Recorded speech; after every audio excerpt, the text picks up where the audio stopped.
মেয়ের সাথে 5 বছরের রিলেশনশিপ ছিল। আমরা বিয়ে করতে চেয়েছিলাম কিন্তু বাড়ি থেকে মেনে নেয় না।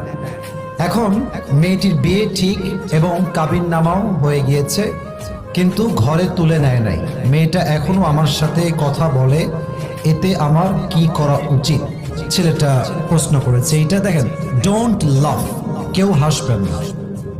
Focus on this lecture. আমি যা বলি একটু বুঝেন, পে ইউর অ্যাটেনশন, মনোযোগ দেন। দেখেন, আমি প্রত্যেকটা মেয়েকে বলবো, প্রত্যেকটা যুবককে বলবো, যে যাকে পছন্দ করবা সে তাকেই বিয়ে করবা। এটাই হচ্ছে রাসূলের সুন্নাহ। দেখো, একটা মেয়ে যদি অন্য কোনো ছেলেকে পছন্দ করে, বাবা মা যদি সেই মেয়েকে আর এক ছেলের সঙ্গে জোর করে বিয়ে দেয়, তবে মেয়েটা কখনো সংসার জীবনে সুখী হতে পারে না, তার মনটা ওখানেই থেকে যায় আজীবনের জন্য। তবে একটা কথা, আমি এখানে স্যার আছেন, দে আর ভেরি রেসপেক্টেড পারসন, অনেক সম্মানিত ব্যক্তি।